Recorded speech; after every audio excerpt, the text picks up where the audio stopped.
जय हिंद कर्नल जय सोडी सर। जय हिंद, बहुत बहुत शुक्रिया समय देने के लिए। Thank you sir. जय हिंद राजेश जी, ये मेरा सौभाग्य कि मैं आपके चैनल पर हूं। थैंक यू सर, आपने इतना कीमती समय दिया मेरे लिए, मेरे दर्शकों के लिए। दरअसल सर, कई बार मेरी और आपकी अग्निवीर को लेकर बातचीत हुई।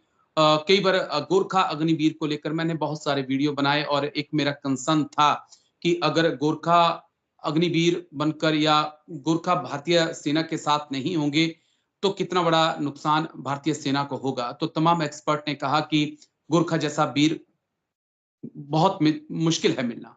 लेकिन एक और मार्शल कौम जो जिसके युवा सेना से अब दूरी बना रहे हैं, वो सिख कौम है। दरअसल कर्नल अजय शर्मा सर का एक ट्वीट मिला, एक जानकारी हमको मिली है कि जिसमें उन्होंने कहा कि जो युवा पंजाबी हैं, सिख हैं, वो अब सेना से दूरी बना रहे हैं, उन्हें अग्निवीर स्कीम पसंद नहीं आ रही है। तो सर, इस खबर में कितनी रियलिटी है, कितनी सच्चाई है, और क्या वाकई में एक और मार्शल कौम जो है वो धीरे धीरे अपने कदमों को पीछे खींच रही है अग्निवीर की वजह से? सर राजेश जी, जब अंग्रेज हम पे राज कर रहे थे तो उन्होंने एक चीज देखी कि जो भारत में तब अलग अलग प्रांतों में सेनाएं थी, उन्होंने उनको अपनी सेना में इंक्लूड किया और उन्होंने उस जगह के बुनियाद पे या एक धर्म के बुनियाद पे या ऐसे लोगों की बुनियाद में जिनका उन्होंने देखा कि उनकी परफॉर्मेंस युद्धों में अच्छी रही, तो उन्होंने उसके हिसाब से उन्होंने कई भारतीय रेजिमेंट्स बनाई जो आज भी भारतीय सेना में हैं, जैसे जाट रेजिमेंट हो गई, राजपूत रेजिमेंट हो गई, महार रेजिमेंट हो गई, गुरखा राइफल्स हो गई, सिख रेजिमेंट, सिख लाई रेजिमेंट।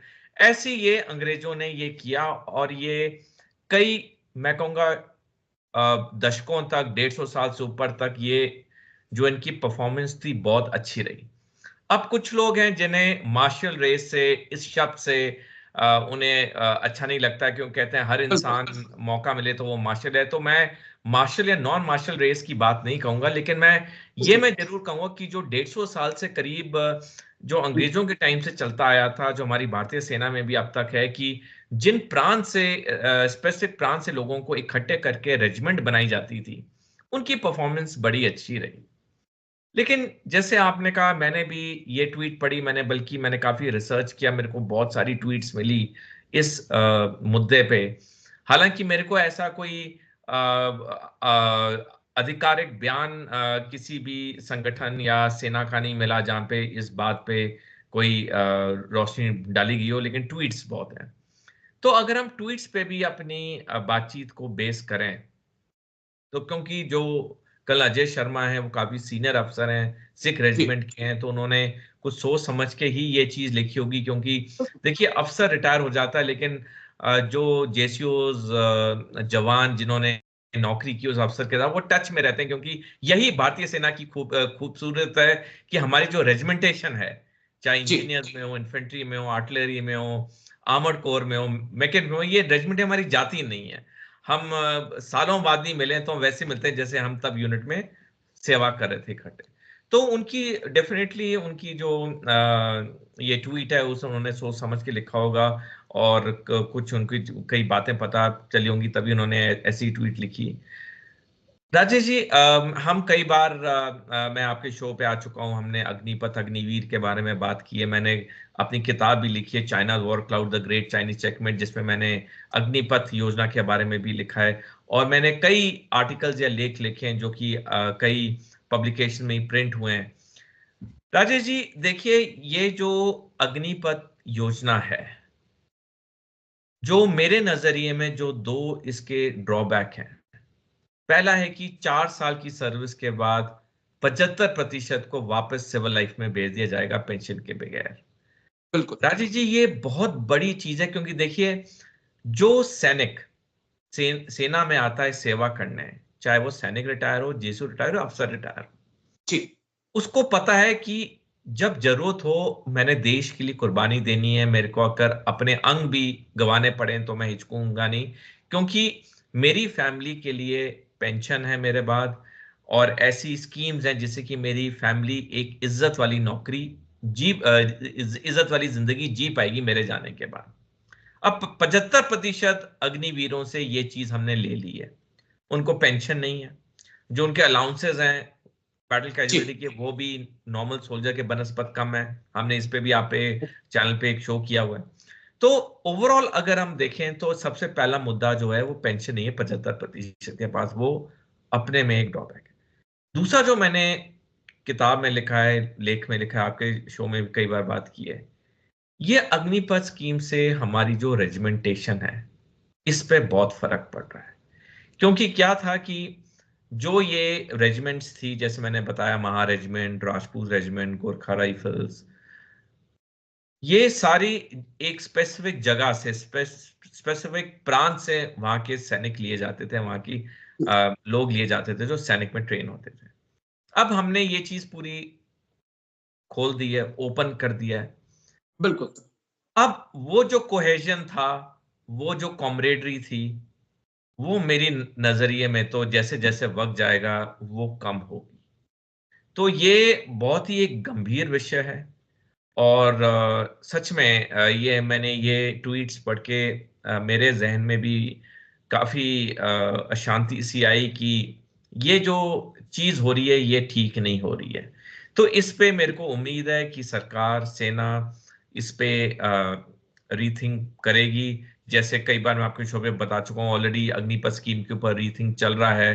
अब 23 मई को इसी साल तीनों सेवाओं ने, सेना, नौसेना, वायुसेना ने डिपार्टमेंट ऑफ मिलिट्री अफेयर्स को अपनी रिकमेंडेशन भेजी हैं। प्लस केंद्रीय सरकार ने 10 गवर्नमेंट्स की इंटर गवर्नमेंटल मीटिंग भी एक गठित की है इस चीज को दोबारा देखने के लिए। तो मेरे को उम्मीद है कि ये चीजें में चेंज आएगा। लेकिन आज की तारीख में देखें तो वाकई में एक बहुत गंभीर समस्या जो हमारे सामने आस्ता आस्ता उजागर होती दिख रही है। राजेश जी, मैं एक और टिप्पणी करना चाहूंगा।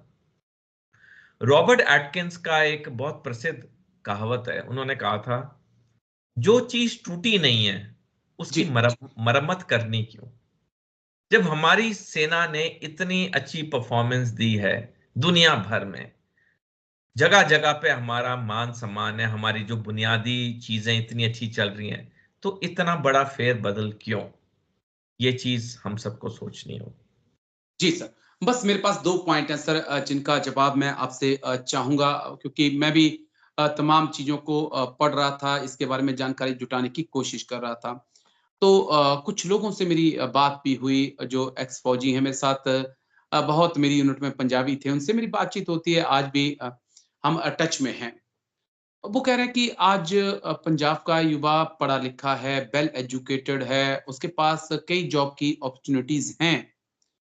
वो आज एजुकेशन में लोग बच्चे अच्छा कर रहे हैं, उनके पास कई अपॉर्च्युनिटीज़ हैं, वो क्यों 4 साल के लिए जाएँगे, फिर बाहर आएँगे? और बोला कि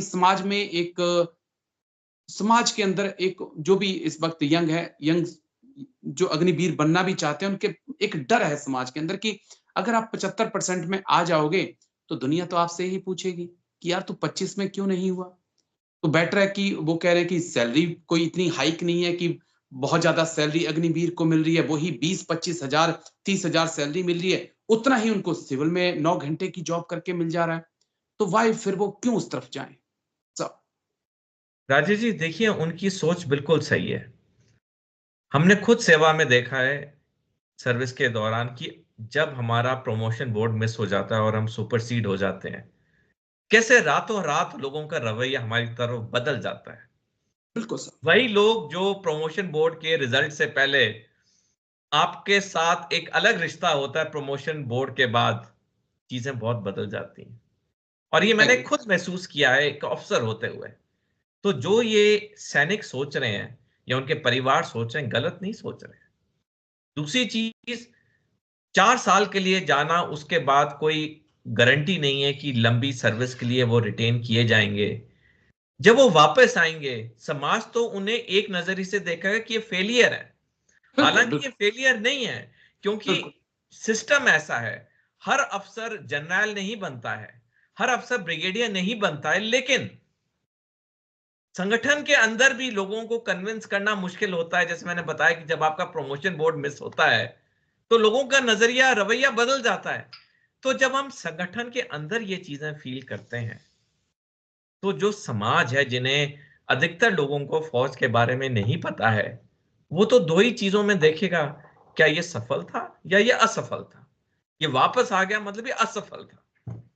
जी तो जो समाज का जो सोच है, उसको आप कितने लोगों को आप बताते रहेंगे, कितने लोगों को मुंह पे बताएंगे, 2 को बताएंगे, 5 को बताएंगे, लेकिन आपके जितने यार दोस्त हैं आपके पीठ के पीछे तो बात करेंगे कि हाँ इसमें कोई कमी थी तभी ये 4 साल के आगे रखा नहीं गया, जबकि उनको ये नहीं पता कि वो बहुत अच्छा सैनिक था, उसने हर बिल्कुल चीज अच्छी की, लेकिन पॉइंट सिस्टम में 0.001% से वो रह गया। लेकिन समाज के लिए तो वो या तो फेलियर है या वो सक्सेस है। तो ये तो धारणा सही है। और दूसरी पॉइंट जो आपने बोली, देखिए इनको जो सैलरी मिल रही है 30,000 मिल रही है 4 साल के लिए, और उसके जो अलाउंसेस अलग हैं।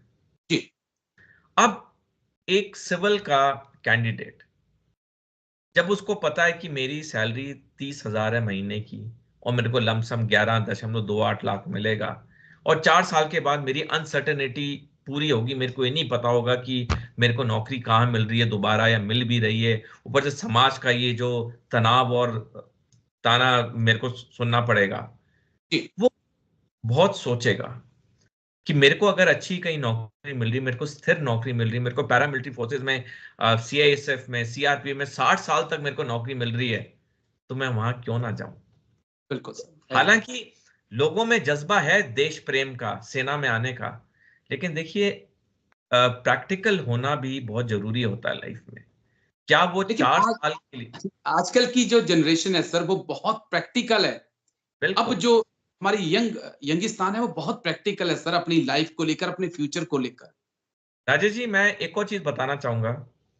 पिछले 10 साल में 12.5 लाख लोगों ने भारत की नागरिकता छोड़ के विदेशी नागरिकता ली है। क्यों? बिल्कुल सर। और उसमें से अधिकतर लोग जो आंकड़े आए हैं, वो या अमीर हैं या पढ़े लिखे हैं। जी तो वो लोग क्यों विदेश में जा रहे हैं? क्यों उन्हें ऐसा लग रहा है कि हम नागरिकता यहां छोड़ें? 12.5 लाख 10 साल में कोई छोटा आंकड़ा नहीं है। बिल्कुल सर बिल्कुल। तो हमें ये चीजें सारी सोचनी होंगी। समाज में क्या चलता है, समाज में क्या सोच विचार होता है, हमें उसके बारे में भी देना होगा, सोचना होगा। देखिए राजीव, जब आपने और मैंने सेना ज्वाइन की, हमारी लंबी सर्विस अश्योर्ड थी, बिल्कुल सर। हमने जी जान के अपनी नौकरी की, अपना फर्ज निभाया। कई हम ऑपरेशन में गए, हमने कभी नहीं सोचा कि हम जा रहे हैं जिंदा आएंगे, यानी हमें पता था कि हम जा रहे हैं, हमें कुछ हो गया, पूरा सिस्टम है हमारी फैमिली को देखभाल करने के लिए। हमें पता था हम पूरी सर्विस करके निकलेंगे, बाद में हमें सिविल में नौकरी मिले ना मिले, हमारी पेंशन है, उससे हम गुजारा कर लेंगे। क्योंकि एक चीज हकीकत है राजेश जी, जो मैंने कई बार बोली आपके शो पे, 1947 से लेके आज तक जी सिर्फ 26 सेना के रिटायर्ड या वेटरन्स हुए हैं जो वॉलंटरी रिटायरमेंट या प्री मेच्योर रिटायरमेंट जैसे सेना में कहते हैं, उससे लेके वो सिविल लाइफ में सफल हुए हो। बिल्कुल सर। लाखों लोग रिटायर हुए 1947 से, लेकिन सिर्फ 26 सफल हुए हैं। क्योंकि सेना में नौकरी करना, सिविल में नौकरी करना जमीन आसमान का फर्क है। आप एग्री सेना सर। में जब नौकरी करते हैं, आपका जो पूरा ढांचा होता है, जिसे गाड़ी की चेसी कहते हैं, पूरी जी चेसी आपकी बदल जाती है। आपको सिविल में आके वक्त लगता है। आज राजेश जी, मेरे को 11 साल हो चुके हैं रिटायर हुए हुए, अभी भी मेरे को चीजों में एडजस्ट करने में वक्त लगता है, क्योंकि मेरा भी जो बुनियादी ढांचा है, जो मेरी चैसी है, वो जी सेना की है। सेना तो की है। तो ये जो जी प्रैक्टिकल चीजें हैं, ये हम अनुभव करके कह रहे हैं। बिल्कुल सर ये है। बस एक आखिरी सवाल है सर, जो थोड़ा-सा हो सकता है हटकर हो, लेकिन बड़ा चिंताजनक और बड़ा इंटरेस्टिंग सवाल है। जब मैंने ये पूरी रिपोर्ट पढ़ रहा था, जब कर्नल सर की ये रिपोर्ट मैं पढ़ रहा था, अजय शर्मा सर की, उसके बाद मैंने खंगाला कि क्यों ऐसा हो रहा है। तो एक चीज़ मेरे हाथ में लगी, एक जानकारी मेरे हाथ में लगी कि हिमाचल हो, पंजाब हो, अ, कुछ हिस्सा हरियाणा का, जम्मू कश्मीर का, यहाँ पर अब आर्मी को क्रीम नहीं मिल पा रही है, क्योंकि अब खून की जगह यहाँ पर एक ड्रग्स जो है वो यंग जो बच्चे हैं उनके दौड़ रही है। तो कईयों की छाती नहीं फूल पा रही है, कई दौड़ में फेल कर जा रहे हैं, कईयों से जंप नहीं हो रहा है, इतनी बुरी हालत इन 3 स्टेट में हो रही है। तो मैं इसलिए कह रहा हूँ कि दूध में से आप दूध छान रहे हैं, आप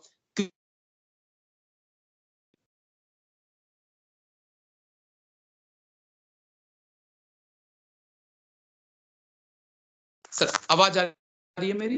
सुन पा रहे हैं आप मुझे? नहीं, आपका अभी आवाज आ रही है, लेकिन जो आपका प्रश्न था वो मैं सुन नहीं पाया, वो कैमरा होल्ड हो गया था। जी, मेरा सवाल सर एक अहम सवाल था कि जम्मू कश्मीर, पंजाब और हरियाणा का कुछ हिस्सा, हिमाचल प्रदेश का काफी हिस्सा, वहां से जो रिक्रूटमेंट रैली हो रही है, वहां पर आर्मी को क्रीम नहीं मिल रही है। वहां से दूध में से ही दूध निकालना पड़ रहा है, क्योंकि बच्चों की ना तो जो यंग है उनकी छाती उतनी नहीं फूल पा रही है, वो रनिंग करते करते हांफ जा रहे हैं, गिर जा रहे हैं, क्योंकि ड्रग की एक जो लत लग गई है। शायद ये आने वाले वक्त में इन 3 से 4 स्टेट में जो हमारे नौजवान हैं, उनके लिए मुश्किलें कर रहा है, और आर्मी के लिए भी सामने कई मुश्किलें आ रही हैं। ये भी एक कारण मुझे मिला सर। राजेश जी, अमेरिका में 23% अमेरिकी युवा उनकी सेना की सर्विस के लिए इनएलिजिबल है, क्योंकि वो फेंटानिल, चीन में बना हुआ एक ड्रग का पूरी तरह से शिकार हो रखा है। 23% अमेरिकी युवा। और वो जो फेंटानिल है उसको इंडिया में चिट्ठा कहते हैं। ये ड्रग इंडिया में चिट्ठा के नाम से मिलता है, क्योंकि सफेद जी, रंग होता है, पंजाबी शब्द है चिट्ठा, सफेद रंग। जी, 2007 में भारत में 2 करोड़ ड्रग एडिक्ट्स थे। 15 साल में ये 5 गुना बढ़ गए। 2022 में इनका आंकड़ा 10 करोड़ पहुंच गया, और ये पूरी देश में फैले हुए हैं। ये सिर्फ कुछ स्टेट्स तक लिमिटेड नहीं है, पूरे पूरे राज्यों में फैले हुए हैं। जी, ये आपने सही मुद्दा उठाया। ये जो ड्रग का इनटेक हो रहा है, ये हमें अंदर से आहिस्ता आहिस्ता खोखला कर रहा है।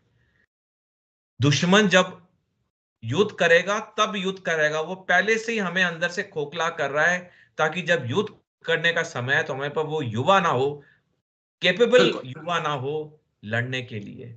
ये अमेरिका ऑलरेडी फेस कर रहा है।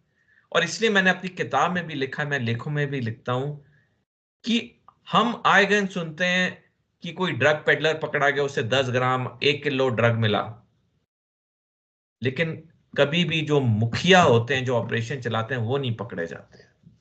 जी, जब तक हम एक कठोर तरीके से इस ड्रग मैनेज को नहीं काबू में लाएंगे, हमारा देश अंदर से आस्ता आस्ता खोखला होता रहेगा। जी, और ये बहुत चिंता का कंसर्न है, लेकिन ये जिस प्रकार से खबर आ रही है कि तमाम जो युवा हैं पंजाब के, वो अब सैनिक अग्निवीर बनने के लिए तैयार नहीं है, उसने चिंताएं और बढ़ा दी हैं देश की। लेकिन बहुत बहुत शुक्रिया कर्नल जयेश सोढ़ी सर, आप आए एक बार फिर से और इतनी बारीकी से आपने तमाम पहलुओं को समझाया। थैंक यू सर, जय हिंद। Thank you sir. धन्यवाद राजेश जी। Thank you.